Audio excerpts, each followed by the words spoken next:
Okay, All just right. got a voice that said recording in progress. I've never heard that before. But anyway, welcome. I'm Mark Pinto here at Phoenixville Public Library, and it's good to have you folks joining us tonight for a program about a topic that's kind of a precious commodity to a lot of people, and especially during the height of the pandemic, even more so.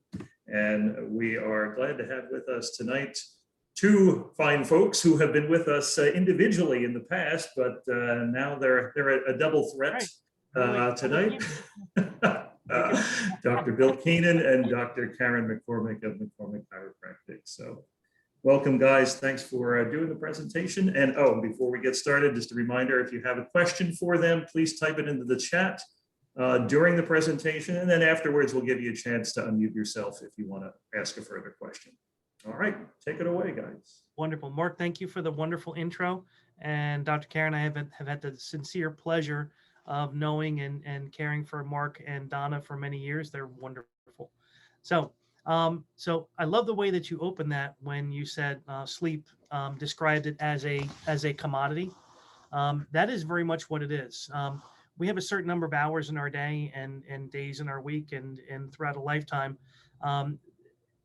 We can't get time back that we've lost, and sleep being a commodity, it's a finite commodity. So when we have the opportunity to sleep, a lot of very wonderful things happen with our bodies when we do sleep, and a lot of great things happen because we do sleep.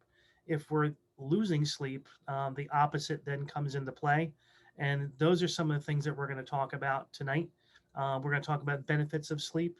Why is sleep so important? Things that may be a hindrance to sleeping and how to get rid of some of those hindrances. What's a proper way to sleep, just mechanically, like positionally. What's a good mattress? What's not a good mattress? What kind of pillow should you use?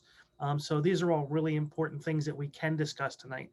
And as Mark said, you're going to have the opportunity, if you do have specific questions, please type them in the chat. And as they come in the first opportunity that Dr. Karen and I get, we're gonna answer those questions for you.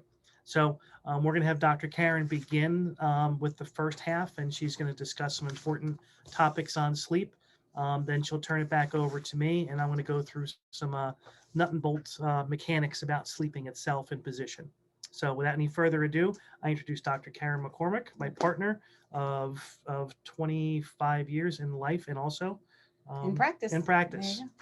So, hi, welcome. This is actually really important topic in terms of overall health.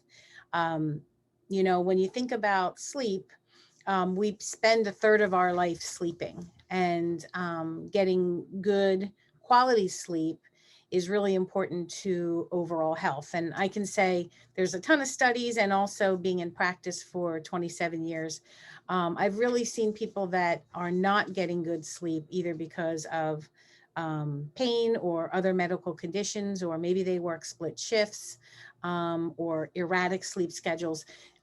Their overall health does suffer. Studies have been shown that people that are not getting proper sleep have less ability to fight off disease, both acute disease like infections and viruses and things like the common cold, and then also long-term chronic illnesses. Also, the body is not equipped to handle and fight disease as well. So sleep is very, very important and very near and dear to me. I love my sleep. So starting with that, I want to talk a little bit about our bodies. When we shut down and sleep, our bodies actually are healing ourselves. Our body is regenerating, and our body is going through that process. And if we're not sleeping, our body isn't getting that chance to heal.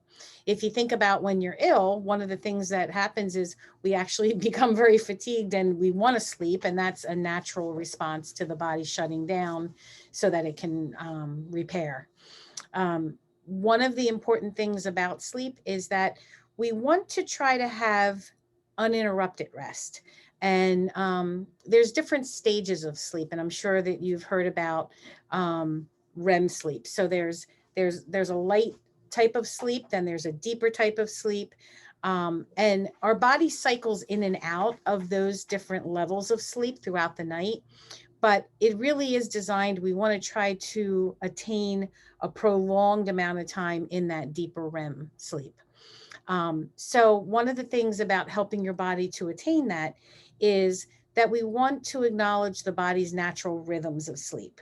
So what that means is that you should be going to bed approximately the same time every night. You should be waking up approximately the same time every day, and that includes weekends.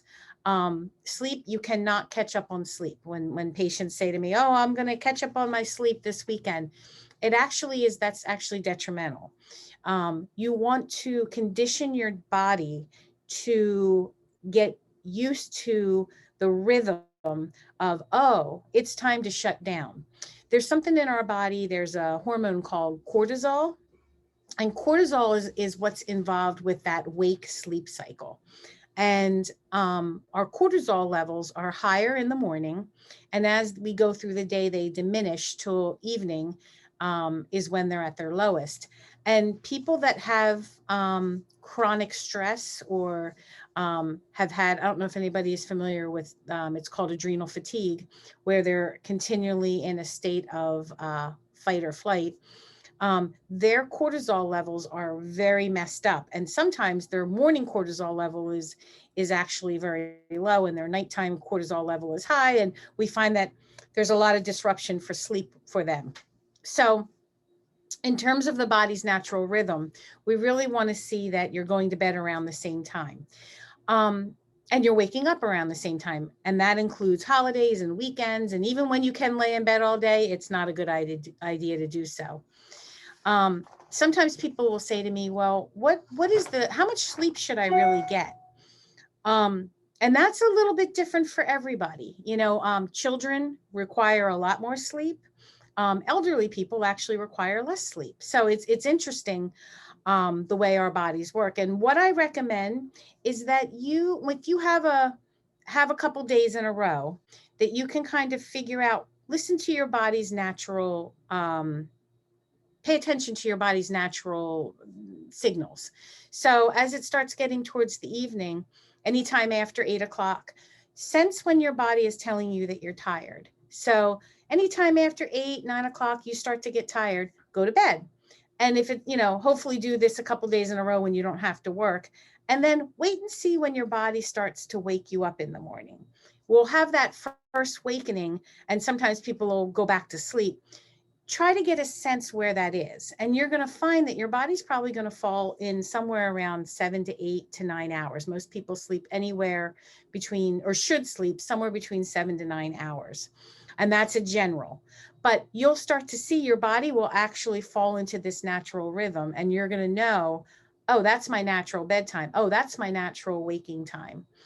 In addition to that, the biggest problem that I find with people that are not sleeping properly is that when they get that impulse to sleep, and that usually is going to come, 9, 8, 9, usually it's a little early, but 9, 10 o'clock at night, a lot of people will push through that.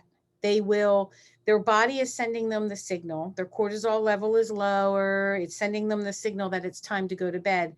And I see a lot of patients that push through that. Oh, I want to get one more thing done. I want to finish this show. I want to finish this book. I want to help the kids with homework, whatever it might be. And what happens is, because you're not acknowledging that signal, your body then gets a quote unquote second wind. And you find that now your body is actually recharged, and you've lost that natural ability now to go to sleep. And you're now into that, you've thrown off that rhythm. It's a lot like, we do a class about bowel movements. So we call it the scoop on poop. We've done it before. And it's same with when you're teaching a child to potty train, that when they get that urge to have a bowel movement, you need to act on it immediately. Because if you don't, the body will then suppress that, just like the body will suppress that need to sleep. Okay. Another thing about sleeping is that naps are great, but you want to keep naps very short. Naps should be in the early afternoon and no more than a half hour, 20 minutes to a half hour. Light is a really big thing. We do want to get sunlight. Most people are deficient in vitamin D, and I find that sometimes people that have difficulty sleeping, it is a vitamin D deficiency as well. So we want to make sure that we are getting sunlight, natural sunlight, and even in the winter, you want to try to, sit by a window that's getting natural sunlight, or at least try to get outside a little bit. Same goes when it's time to go to bed at night.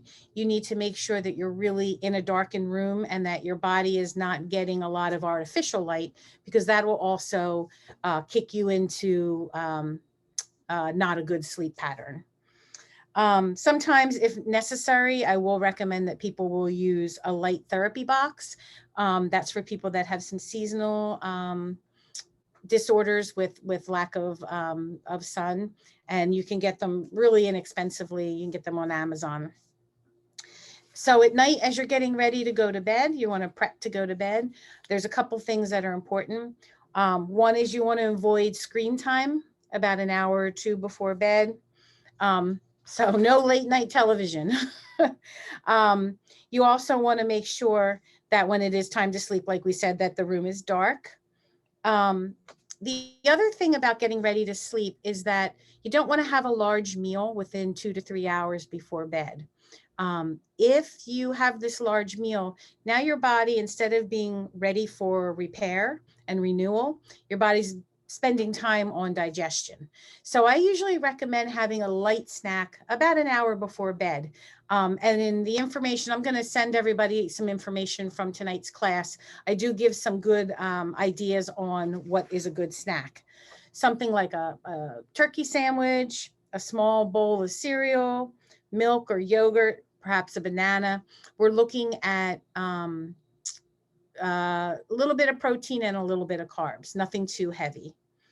The other thing is, in terms of exercise, getting good exercise is really great for helping regulate sleep, but it's not good too close to sleep. So in addition to also not eating a large meal, you really don't want to be exercising, within 2 to 3 hours of winding down for bed.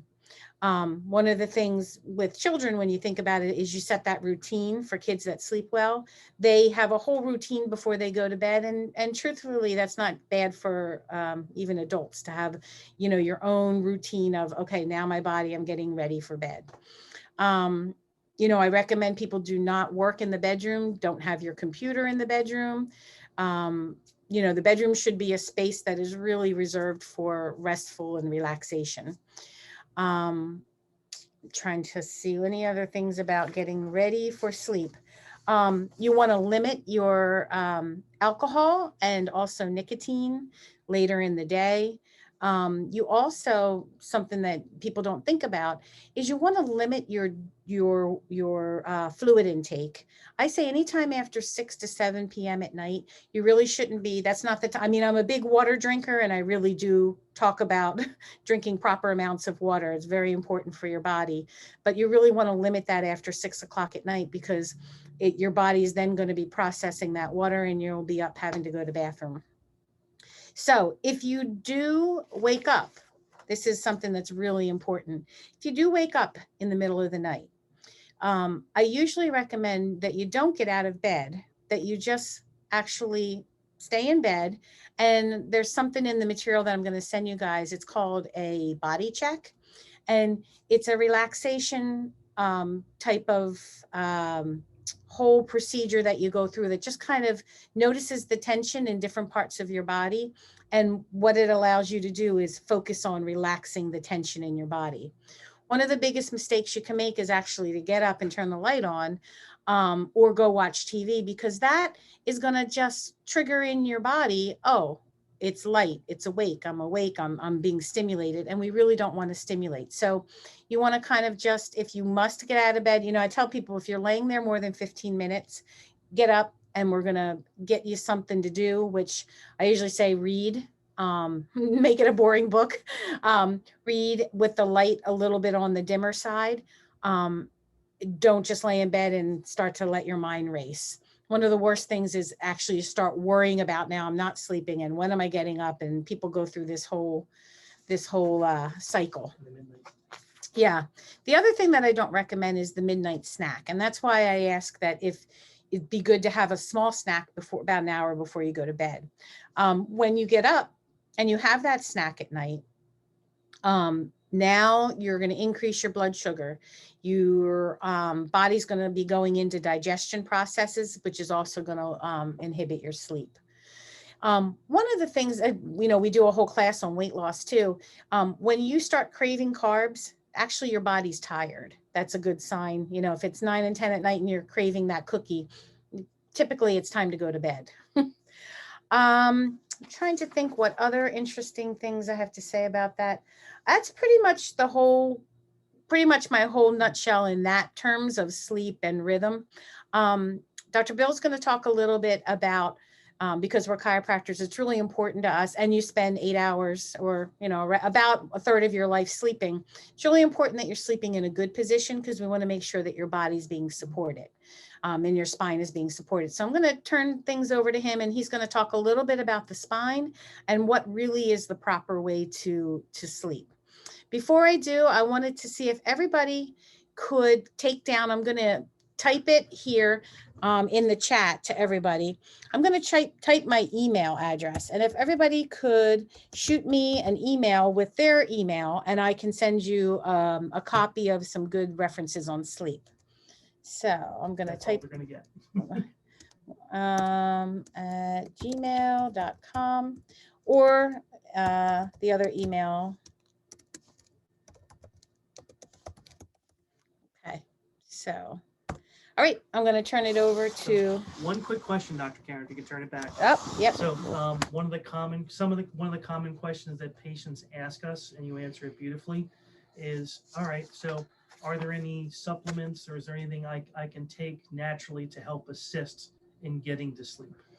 So, one of the most common things that does create an issue with sleep that I talked about was vitamin D. And I would say most people are vitamin D deficient. And that's a simple blood test. You can, on your next physical, you can ask your family doctor to order some vitamin D levels. But for the most part, I pretty much can say most people are deficient. The other one that's really important for sleep is magnesium. And there's all sorts of, patients that I have that take calcium, I recommend taking their calcium and magnesium at night. Now, in terms of actually sleep, believe it or not, melatonin works great. The issue with melatonin is that melatonin will help you get to sleep, but when you wake up, it's not necessarily helpful for getting back to sleep. So I hope I answered that. That's it. Perfect. Okay. Yep. All right. And hello again, everyone. So Dr. Karen, that was awesome. Thank you very much. I always love listening to you speak, and I've been listening to you for 25 years in a good way. So the next section we want to go through and talk about is basically some of the mechanics of sleep. So being chiropractors, what's really important to us, one of the things is proper spinal health and hygiene. So when we're sleeping, and Dr. Karen touched upon it a few times, we're spending up to a third of our life sleeping, which means a third of our life on a particular mattress with a particular pillow laying in particular positions. So our spines are going to respond to how we're using them. And if we're using them improperly in waking hours, it's not healthy for the spine or the nervous system. And also, while we're sleeping, if we're using our spines improperly, it'll have the same adverse effect. And essentially, Dr. Karen touched upon another fact that when we are sleeping, a lot of our body systems, she kind of used the terminology, they start to shut down. They shut down, they slow down. And the energy that was being put into those systems during waking hours gets transferred into cell regeneration. So every 9 months, it's kind of like the miracle of life from conception until birth, and on like a 40-week cycle. Just about every cell in our body regenerates within that cycle. Most of that occurs while we're sleeping, and that's conducted through the nervous system. So we want to make sure that we're sleeping properly from a positional standpoint and on a supportive mattress and pillow. So we're going to just go to some like basic spinal hygiene 101. And as goes your spine, so goes your nervous system. So this is our plastic spine. So what's good spinal alignment? Two things. Number one, from front to back, spine should be straight. The straighter they are, the better going to hold your body weight against gravity. And while you're laying down, our nervous system and neurology, our spinal cord should be straight within that spine. Rule number 2, if I turn a person sideways, okay, we want to see curves. A curve in the neck and the cervical spine, about 30 to 40 degrees. The upper back curves opposite that, and then our low back curves opposite that. So we want to make sure that we're supporting those curves, which means we have a well-supported spine when we're standing, sitting, bending, lifting, but it's most importantly while we're sleeping, because it's the thing that we do the most of. So we're going to first go into mattresses. So what's a good mattress? Well, there's a lot of different mattresses that are out there and different strokes for different folks. And I always like to make the joke, Uncle Fester had his bed of nails and he did well with that. I'm dating myself a little bit with the Addams family, but he slept well in his bed of nails. So essentially what you want to do, make sure of, hey, is it comfortable for you? Does it keep you well rested? And do you feel good when you wake up, or are you waking up sore and stiff and achy? So there's lots of different types of mattresses. I'll begin with, hey, what's kind of a bad mattress? Well, a bad mattress is, you could start to think about, do I need a new mattress? One, if you are waking up sore every morning, it may be your mattress. Number 2, if your mattress is over 20 years old, definitively time to start thinking about getting a new mattress, because mattresses, no matter what they be made of, and we can go back to like our standard box spring mattresses, well, they have springs and coils. And over time, when you're sleeping in the same areas and the same parts of the bed, they start to lose their resiliency. And what you start to have is a sagging. And sometimes you can actually get at eye level with the mattress and you can look across it. And if you can look across and see, okay, that little valley, it's definitively time to get a new mattress. So mattresses are health investments and they do cost money, and some of them can get quite expensive. However, I will preface this. You want to spend money on a good pair of shoes because you spend a lot of time on your feet, and you want to spend money on a good mattress. Doesn't mean you have to overspend for either, but they should be somewhat supportive. So what's a good supportive mattress? Well, the best way to start to look at that is go to a mattress store if you have to get a new mattress, and check Google ratings to see where people have had good buying experiences, and also the ability to be able to return a mattress without lots of hassles. So do that. And then if you have a partner, significant other that's like right next to you, when you're sleeping at night, you want to go together and you want to get a little notepad, and you're going to go to a mattress store, and one, you want to ask for help and get a good education about different types of mattresses, what they have, and what the styles are. And then you're going to get in the mattress or get on the mattress, and whatever position that you sleep in normally, whether it be on your side or on your back, and we're going to talk about different types of sleep and what's most appropriate, what's a definite way you don't want to sleep positionally. You want to try it out with the same type of pillow you would normally have, and spend a few moments, at least 30 seconds to a minute, on each mattress. And you both make a note about if you liked it, didn't like it, and then go right down. There'll typically be a line of mattresses. Try them out. Try your standard mattresses. Don't buy anything right out of the gate. The best thing to do is what you want to do as well. Go out and have a bite to eat or go to lunch and talk about it. Then if you're seriously about buying a mattress, then go back later that day or an hour or two and look at the mattresses that you both agreed that you kind of liked, and try them out again. So that's a good way to start to do that. Now, you may like a good standard box spring mattress with a pillow top. Fantastic. Make sure there's some level of pillow top, because when you are laying down, we do have pressure points, and some level of pillow top is helpful, even if you're getting a more firm mattress. There's Tempur-Pedic mattresses or Tempur-Pedic-like mattresses. Tempur-Pedic came out probably over 20, 25 years ago. Within the past couple of years, their patent ran out, so you start to see a lot of different type of memory foam mattresses. And some are probably wonderful and some maybe not as well. A lot of them you can get online. The thing about online mattresses, I would just make sure that there's a really good return policy on them and you know exactly what it is. If you have the opportunity to go try them out in a store, fantastic. Tempur-Pedic is going to be on the upper echelon of dollars and cents.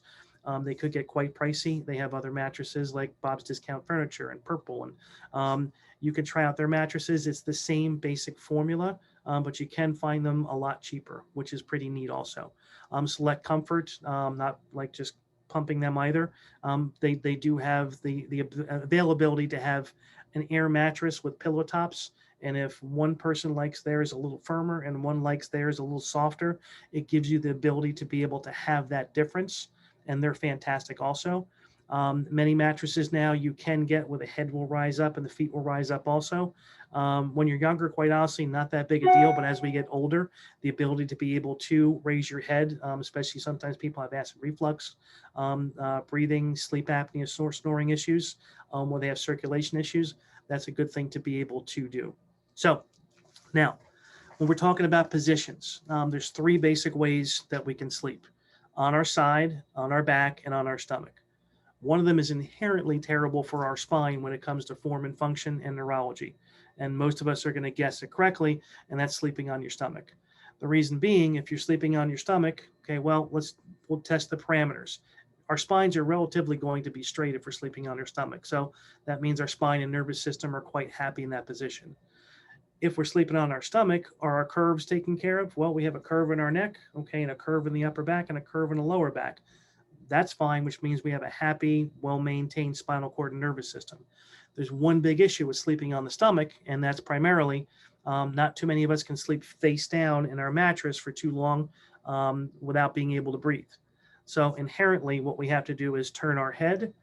And when we turn our head, essentially when we're on our belly, we're twisting, and we take the curve out of our neck and we get rotations.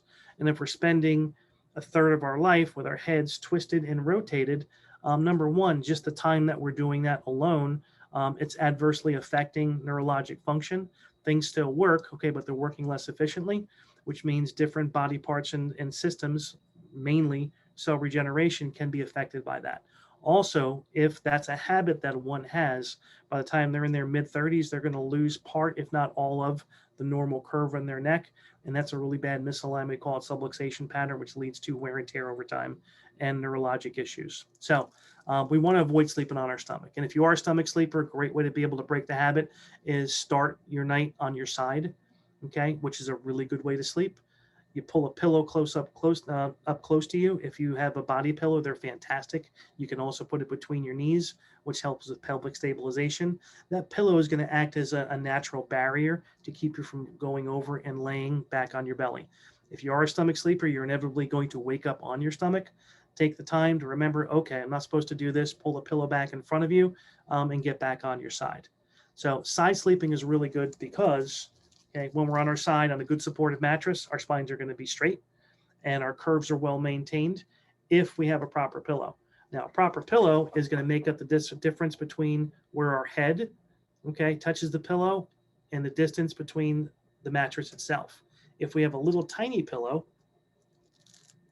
we're going to be sleeping like that with our necks in a bent position, almost as bad as sleeping on our stomach. So we want to have a pillow that generally keeps our spine in nice alignment. If it's too thick, it's going to do just the opposite and do that. So we want to go for the porridge is just right thing. So a proper pillow is really helpful also. And if you're a side sleeper, you just want to have one where the width keeps your spine in line with your belly button. All right, and that could be curved arched pillows. They could be Tempur-Pedic pillows. They could be Sobakawa buckwheat pillows, whatever it may be. Pillows are sometimes just as difficult to find as mattresses, but you want to find that sweet spot from an alignment standpoint. Now, sleeping on your back is another very, very wonderful way to sleep. Okay, if you can. Some of us breathe loudly, and my wife would say snore if we're laying on our back. So it's fine for us, okay, but maybe not for our partner. But biomechanically speaking, neurologically speaking, if we're on our back, our spines are going to be really straight. And the issue here is we want to maintain proper curves in our neck, upper back, and lower back. On a supportive mattress, that's going to happen. However, the pillow comes to play here, because if you're trying to use the same pillow, if you're a side sleeper, to put under your neck for back sleeping, it's thick. What's going to happen to the curve in our neck? Okay, if you're all guessing and talking out loud, okay, it basically pulls the cervical curve and starts to straighten it or reverse it. That's a literal tug or stretch on the spinal cord itself, up to about 2.5 inches. And no, it's not going to cause pain or discomfort per se. Some people it will, which would be good because it'd be a cue to say, I shouldn't be sleeping like that. So your pillow needs to be really thin, okay, thin so that it doesn't push your neck up and forward, okay, and it maintains a proper cervical curve in your neck. So real thin, okay, or real thin with a tiny little bump in it. That little bump will support the curve in your neck. Some people actually, their back sleepers can do fine just without a pillow at all. So those are the two ways from a alignment standpoint we want to try and sleep. If we're side sleeping with a supportive pillow and mattress, that's where we want to be. And if we're sleeping on our back with a smaller supportive pillow and mattress, that's another wonderful place to be. Okay, so that goes through the mechanics basically of how we want to sleep and mattresses. And again, from a mattress perspective, you want to do your homework on that. And buying a cheap mattress, you will pay the price, because I don't think there is a good cheap mattress out there. There are good mattresses for good values, and you could do homework and research, one online, and then number two, okay, making sure that you go in and try and physically test. Again, if you are going to order online, just make sure you're really savvy about the return policy, because if you get it and you're really not a fan, you may be stuck with it or a credit to get another one of similar nature. So Dr. Karen did mention a couple things that are really, really important. One of the things that we weren't going to go into tonight, essentially were different types of things like sleep apnea, and people that have consistent acid reflux. And if a person is laying down at night and they are having like a burning sensation up their esophagus, and that is something that continues on a regular basis, it's something that should be checked out medically without a doubt. And you don't want to just keep on popping Tums and things like that to avoid that, because you could start to damage your esophagus. If you or a loved one is sleeping and you are breathing heavily, or they are breathing heavily to the point of, hey, they're snoring. Some people snore to the point where they actually, you listen and they're not breathing for 1 to 3 or 5 seconds or more. That's probably a sleep disorder along the lines of sleep apnea. Again, something that, hey, if you've gotten by this, the loud noise, or you turn a fan on, or heck, at this point, we're going to do the Ricky and Lucy in 2 separate beds or bedrooms, all fine. However, that's an issue if we are having issues breathing at night, and we're getting decreased oxygen. One, you're going to be really tired, okay, every day, all day, if that's the case, if you're the person who has the issue, and it's a health concern, okay, that actually can take quality and also quantity of time off of our lives. So if you're having things like that going on, you really want to make sure that you're reaching out to a proper professional to have those things looked at. So I thank you all for spending time with us tonight. And Dr. Karen, thank you very much. Mark, we don't have any questions in the queue. We're more than open for a few moments to opening up. If anybody wants to raise a hand or chime in, unmute everybody, and we're more than happy to answer a question or two. Great information, guys. It's wonderful. Anyone have a question? Please feel free to unmute. Or if you prefer to chat, go ahead and chat.